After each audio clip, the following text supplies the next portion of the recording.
Halo semuanya, selamat datang kembali di channel Pip Code Studio bersama saya Apip Saipulo. Di video kali ini kita akan melanjutkan seri Next.js, di mana di video sebelumnya kita udah belajar tentang linking dan navigating. Nah, di video kali ini kita akan pelajari tentang konsep styling. Sebetulnya ini tidak hanya berlaku untuk Next.js ya, tapi bisa juga kita gunakan untuk React biasa gitu.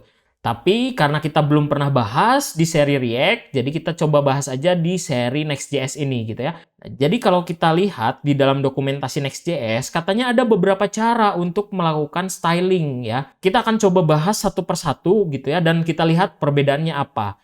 Nah, kalau teman-teman perhatikan, kita sebetulnya sudah coba untuk melakukan styling sebelumnya untuk komponen navbar. Nah, ini gimana kalau kita jalankan dulu ya, npm run dev.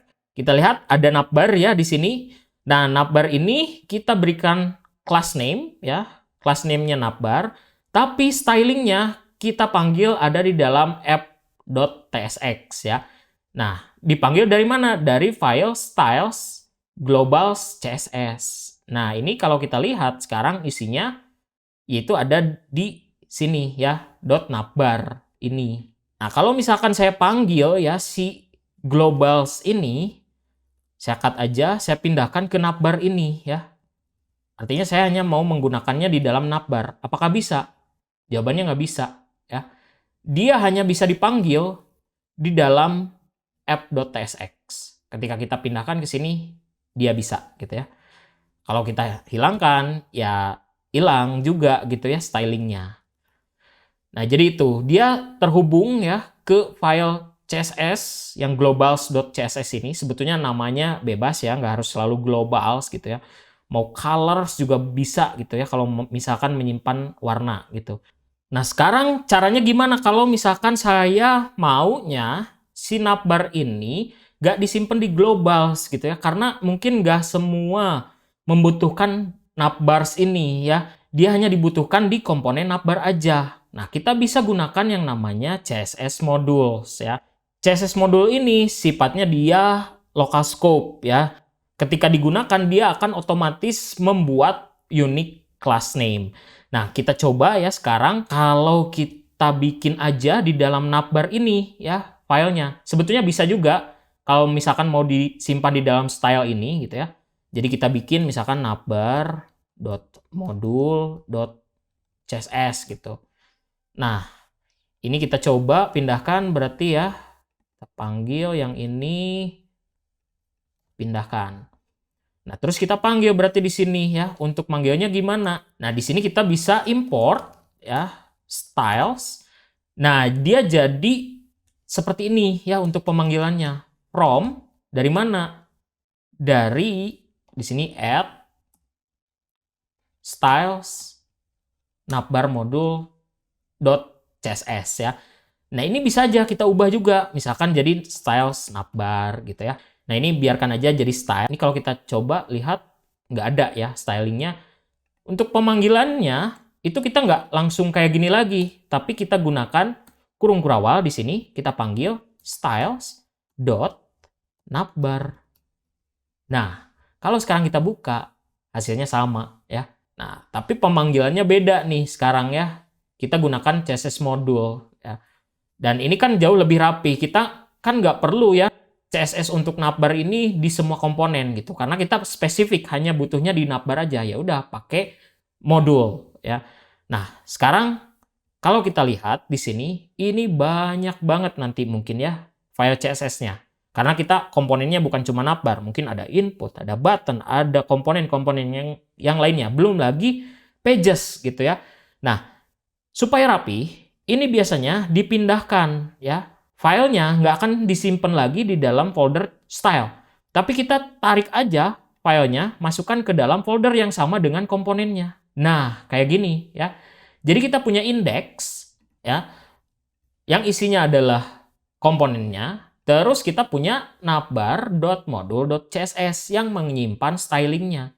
Nah, ini tinggal kita ubah sekarang. Nggak perlu lagi panggil dari style, tapi cukup panggil dari folder yang sama. Hasilnya sama aja ya. Di sini jauh lebih rapi, dan ketika kita mau ubah untuk CSS-nya, kita nggak perlu lagi buka globals ya. Kita cukup masuk ke foldernya ya, masuk ke file CSS-nya. lebih mudah, lebih cepat lagi kita mencari filenya ya. Jadi ini untuk CSS modul. Kalau misalkan saya mau berikan untuk pages bisa ya. Misalkan di sini saya berikan untuk yang login ya. Nah, di sini saya misalkan bikin login.modul.css gitu. Nah, terus di sini saya mau bikin login misalkan ya. Atau kita panggil dulu di sini ya, import styles from /login .modul.css ya. Di sini kita panggil class name styles.login. Nah, ini saya mau berikan di sini display flex ya. Nah, dia ke pinggir, tapi saya nggak mau bikin ke pinggir, ya udah jadi kolom aja ya. Di sini flex direction kolom. Baru di sini justify content center, line item center. Nah, dia udah ke tengah nih ya. Ini kita tambahkan lagi height-nya misalkan 100 pihak ya. Saya mau ukurannya sama dengan tinggi layarnya ya. Jadi dia bakal di tengah-tengah banget gitu ya. Nah, ini yang navbar saya nggak mau ada di halaman login. Gimana caranya? Ya udah kita bikin kondisional aja di sini ya. Di dalam app shell-nya. Misalkan saya punya ya di sini cons disable navbar.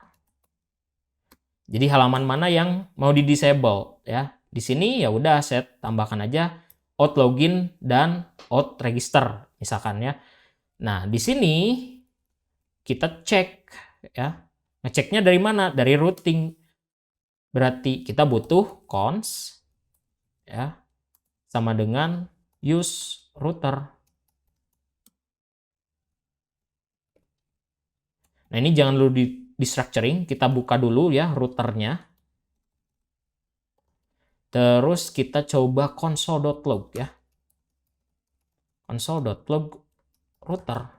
Kita sekarang buka console. Nah, ini ada objek. Kalau kita perhatikan ada path name, ada spath ya.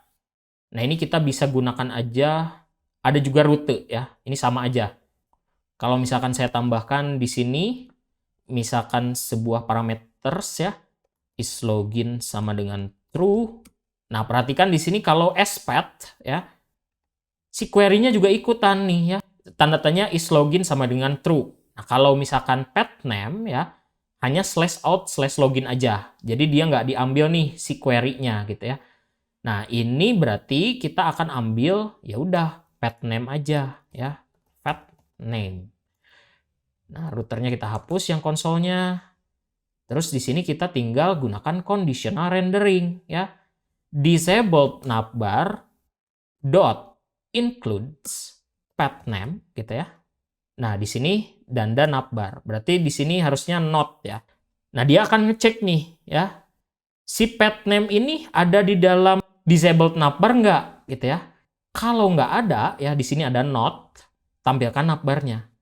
Kalau misalkan ada ya, navbarnya nggak akan ditampilkan. Nah, sekarang kita udah berhasil ya. Jadi di login page kita nggak perlu navbar ya.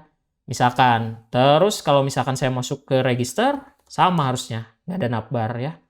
Terus kalau masuk ke produk, baru ada navbar. Kalau ke home, harusnya ada juga.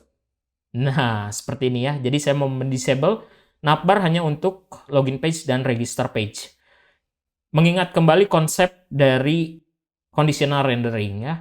Nah, sekarang tadi kita sudah berhasil ya menambahkan CSS ya di dalam navbar dan juga di dalam out login ini gitu ya. Nah, tapi ada satu lagi yang perlu kita perbaiki, yaitu adalah di sini ya. Kebayang kalau misalkan punya banyak halaman ya. Ini nggak akan rapih ya teman-teman kalau kita gunakan konsep seperti ini. Mungkin nanti akan semua punya CSS modul tersendiri. Nah, kita perlu refactoring gitu ya. Nah, untuk nge-refactoringnya, kalau saya biasanya bikin di dalam src sebuah folder namanya views. Nah, di dalam views, saya akan bikin folder lagi. Di sini out misalkan. Di dalam out, saya akan bikin folder lagi, yaitu login. Ya. Nah, ini biar nggak bingung ya saya tambahkan aja ya, misalkan produk gitu ya. Nah, yang di dalam out ini ada juga register ya. Kita bikin aja new folder, register. Oh, ini masuk ke dalam login, kita tarik aja ya ke dalam out. Move. Nah, sekarang saya udah punya nih di dalam out ada login dan register. Nah, di sini saya bikin biasanya ya index.tsx, terus saya bisa bikin file login.module.css.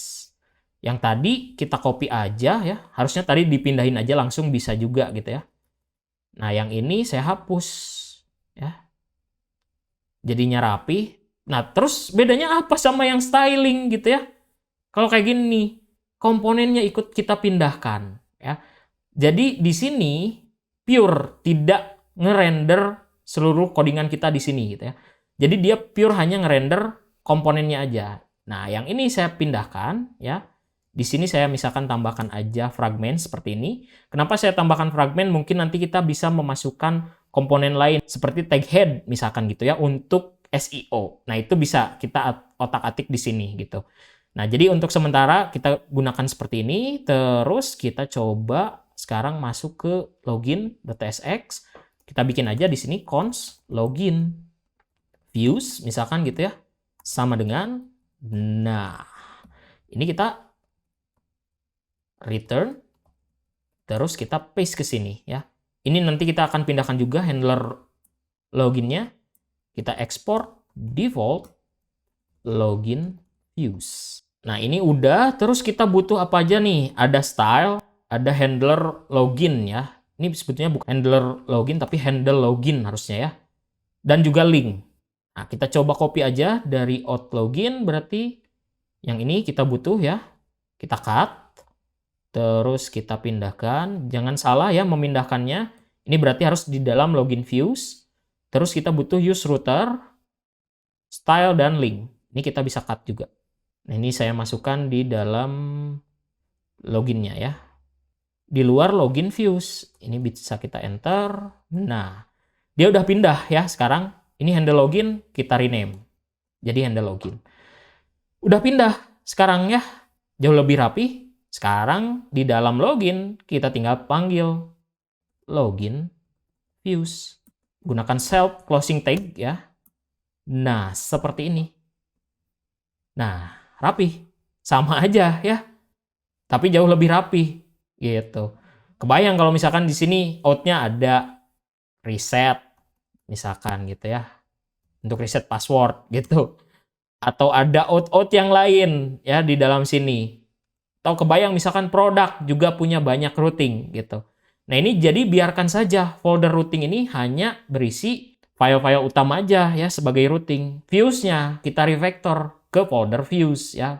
Dan nantinya apa yang ada di dalam folder views ya sama aja sebetulnya dengan apa yang ada di dalam folder pages gitu ya, di dalam routingnya. Nah, ini supaya lebih rapi aja dari sisi penulisan code ya. Dan juga kalau kita mau mencari misalkan ya untuk file ini tuh kita harus benerin yang mana sih gitu. Nah, ini akan jauh lebih rapi. Kita tinggal cari aja di dalam views-nya. Bahkan sebetulnya nanti di dalam login pun kita bisa bikin aja. Misalkan ya di sini section tertentu gitu. Atau biar kelihatan misalkan di dalam produk. Di dalam produk ada misalkan ya index.tsx ya. Kita bikin aja dulu index.tsx. Terus di dalam produk kita nanti mungkin bikin misalkan ya hero section gitu. Nah, codingannya kita refactor ke dalam sini gitu. Terus di dalam sini kita bikin lagi misalkan main section gitu ya dan lain sebagainya. Nah, ini juga sebetulnya ya untuk penulisan ya bisa juga ini gunakan huruf besar bisa gitu ya. Tapi kalau mau rename itu harus kita ubah dulu misalkan jadi products ya. Baru kita ubah jadi produk tapi P-nya huruf besar ya. Kalau kita langsung rename itu nggak akan ke rename biasanya ya. Ini kita coba aja, ubah juga yang ini outs jadi outs gitu ya. Terus di dalamnya login, ini kita rename jadi logins. Yang ini kita ubah juga jadi login. Nah, ini karena dia komponen ya.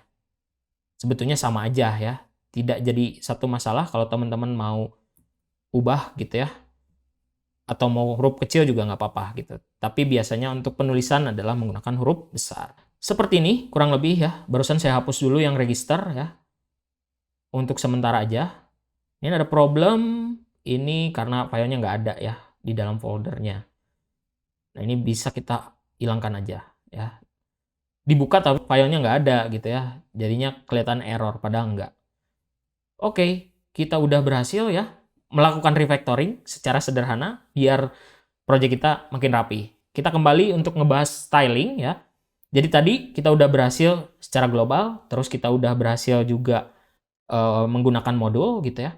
Tapi gimana misalkan kalau saya sekarang ya punya di dalam global ya styling. Misalkan di sini big gitu ya.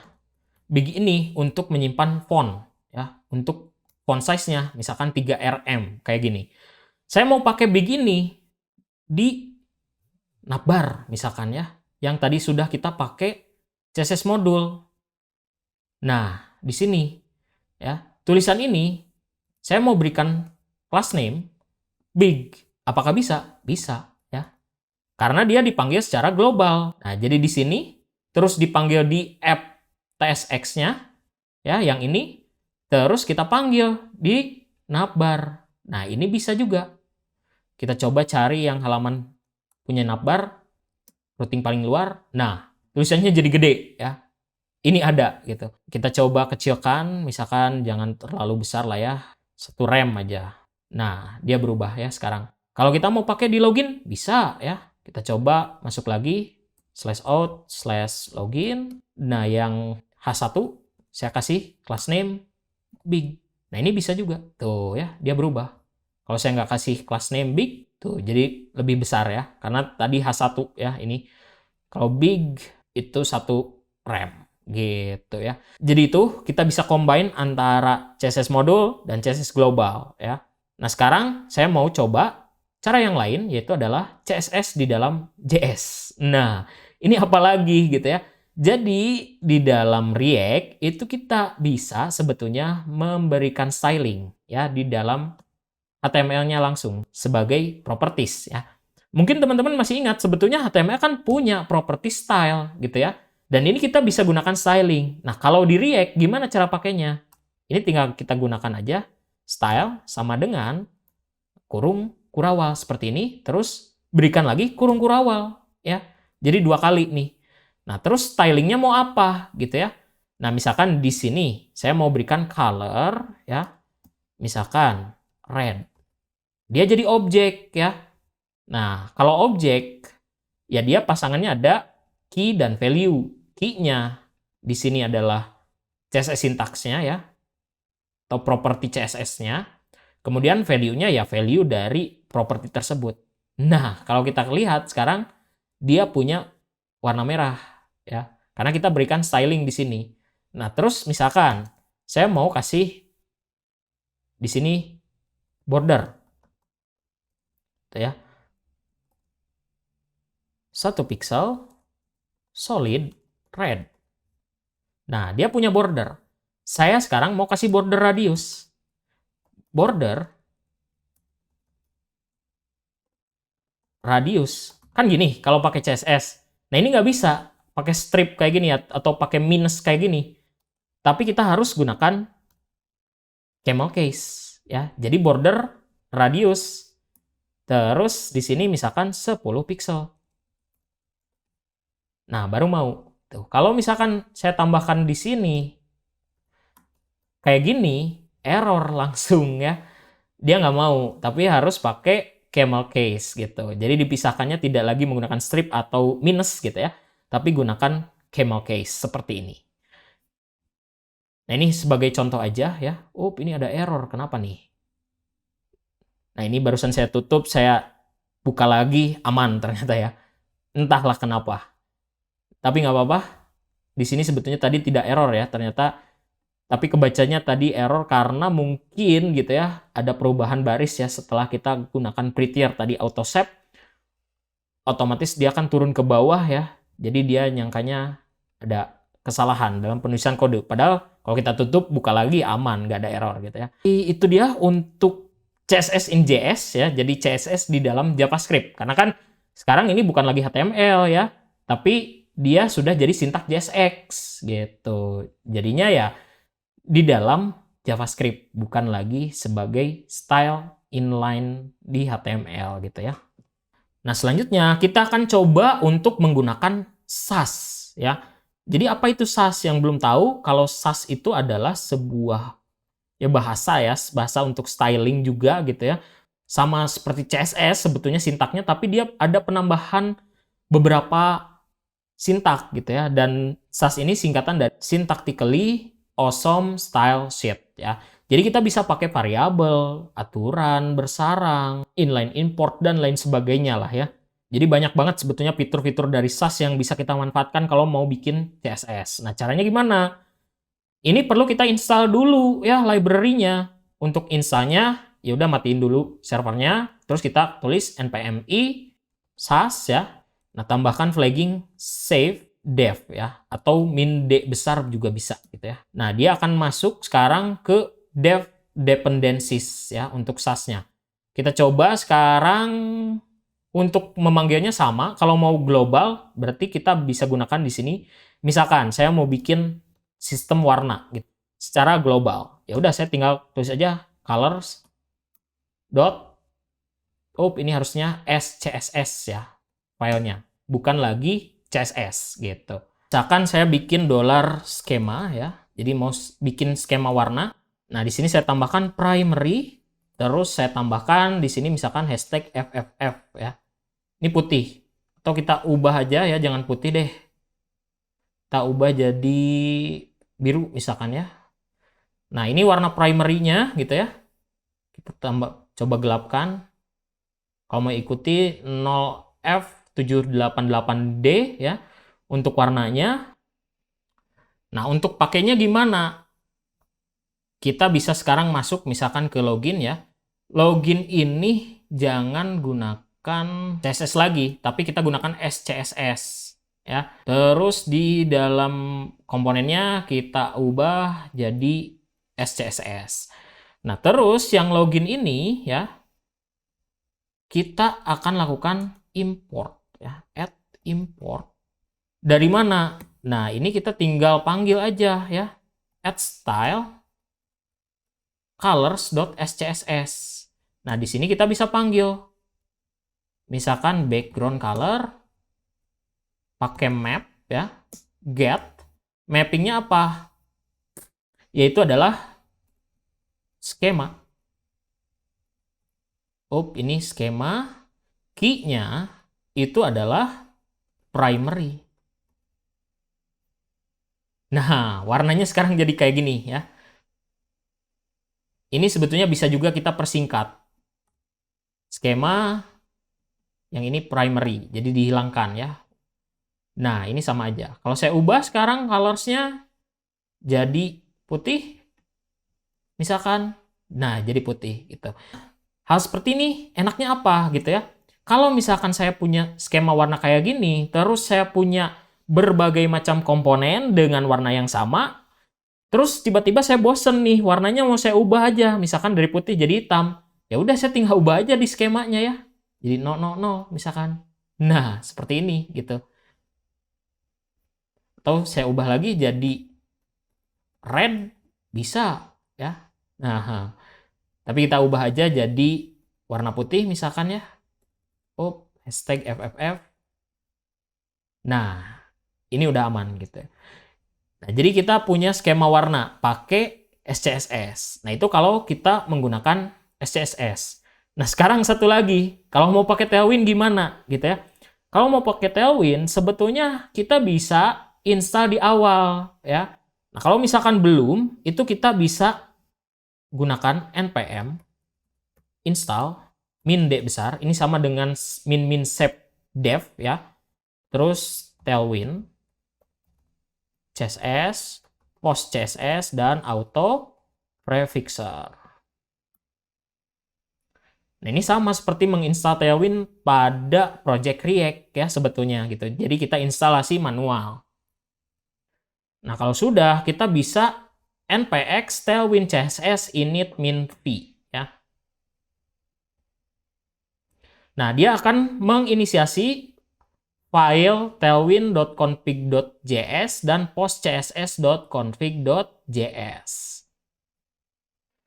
Nah, kalau udah kita perlu konfigurasi Tailwind-nya ya. Untuk konfigurasi Tailwind-nya sendiri, itu kita bisa akses dalam dokumentasi Next.js ya. Masuk ke docs, terus pilih yang pages router, pilih di bagian styling ada Tailwind CSS ya. Nah, ini ada cara instalasinya. Terus kita copy aja yang ini nih ya. Ada configuring Tailwind gitu ya. Kalau kita tulis satu-satu lumayan ya, agak panjang juga, terus kita bisa paste ke sini gitu ya. Jadi yang sebelumnya kita timpa. Nah, kalau kita lihat di sini ya, kita akan membaca Tailwind itu ada di app directory, pages, komponen, dan di dalam src jika menggunakan src gitu ya. Nah, terus yang perlu kita lakukan adalah import si Tailwind-nya ya ke dalam global CSS. Nah, ini kalau kita lihat kan kita panggil di sini ya untuk globalnya.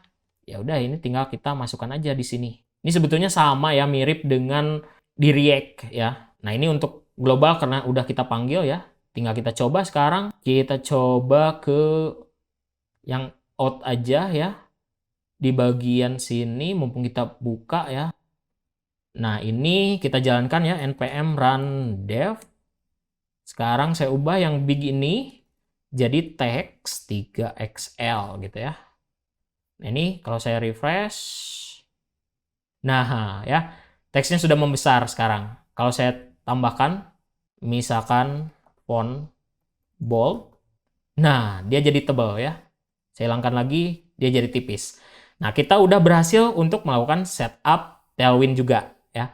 Jadi kita bisa berbagai macam cara untuk memberikan styling terhadap HTML ya di dalam Next.js gitu. Sebetulnya bukan hanya di Next.js tapi di React gitu. Ada yang memberikan secara global, bisa menggunakan modul ya, CSS modul, kemudian bisa menggunakan CSS in JS ya.